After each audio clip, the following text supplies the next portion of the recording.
Download the BCSN Plus app today. Visit bcsnnation.com for details. The celebration is never ending for Anthony Wayne baseball after winning the program's first state title. And while he didn't pitch in the championship, Owen Graf set the stage in the semifinals, throwing a complete game shutout with 6 strikeouts to beat Walsh Jesuit and keep the general season marching on. Now our Yao Bonsu sat down with the future Ohio State Buckeye after bringing home the trophy. When you look at that title, what goes through your head? It's just insane to think about all the work we put in as a team and just individually to get to this moment.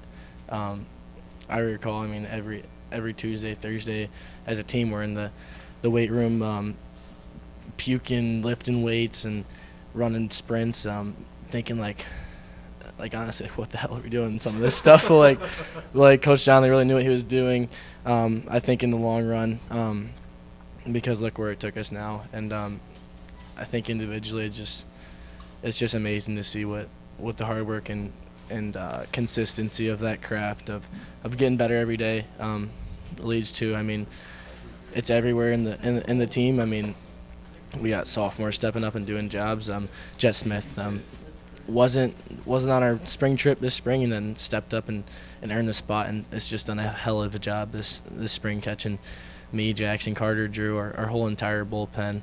I would say my brother too, but he was out after half the season with a shoulder injury. But him working hard every day too. It's tough to see him not be able to get on the field and do what we love together. But it was nice to wear his jersey through the rest of the season and have him out there with me too while we went and got this trophy. How huge was it for you to throw a complete 7 innings in the state semifinal and set the rest of your bullpen up for the type of success it had tonight? Yeah. Looking at the beginning of the season, I would have been like, no way, I was going to do that. But I think as Coach John Lee put me through the matchups of the Olin Tangi, who's now in the Final Four, Division I, state final now, I think. They won today. Yeah, they won today. Orchard Lake St. Mary, even though it wasn't a great game for me, it taught me a lot. That it's more than just going out there and just trying to overpower. Being out there and just going out and I guess putting it over the plate and just letting kids hit the ball and get the weak contact is really a game changer. But just being able to take those matchups and then apply them to the ones ahead of that, to the Northview, the Perrysburg, Whitmer. I think from there on I was complete games through each of those. So I don't want to say it became routine, but it's certainly, I know it was doable before I went into that game going up against Sean. But I think I was able to limit my pitch count, and our offense was able to get under Sean a little bit. Even though we didn't get a hit off of him, we worked walks, and his pitch count was up to 98 in the 6th inning, I think. Yep. And you had 29 fewer pitches, which is just insane to think about. I think I was at 69 at the end of the game, yeah. Which is just crazy. That's the best for me, but it's just, I think it's to show what you can do when you're really locked in and hone your craft, and don't let the outside factors get into you too much, and just stay within yourself. And speaking of the outside factors, human nature tells us that when you have your future secure and you're going to Ohio State, it's easy to take your foot off the gas and just be satisfied with where you're at. But how did you remain motivated enough to win a state championship? Ohio State was its own thing, I think. Earlier in the season, I was talking to Coach John Lee, and last year it was easier to be hungry because I didn't have a home yet. And this year was a different type of hunger I had to find at first, and learning that it's not about that. It's about success of our team, and also doing it for myself because I want to become better and get better every day. Just playing with that factor, and not letting the comments on the outside, social media, and people in my ear every day at school and stuff. Just, I guess, ignoring that and just going out there and being a kid and playing the game is really what led up to being able to have success this year, I think.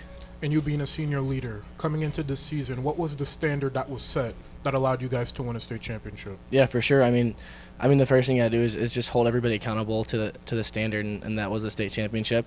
From day one in the workouts, that's really what we I guess we're working to. And it was in the weight room, and especially the times when it's like you're gassed, and then you see a sophomore just like putting in the extra work or going harder than you at that time. That motivates you to get in gear. And it's really from freshman up. It's just anybody can motivate you to be better, and it's just who's that person willing to step up. And we had a lot of guys step up this year, and I think that was great for our success. I think the bittersweet part about winning the state title is the fact that now your career at Anthony Wayne is over. You and the 13 seniors, what will you guys remember most about playing on this team? Yeah, we played with these guys since we were 6, 7 years old. Some of us T-ball since we were 4 or 5.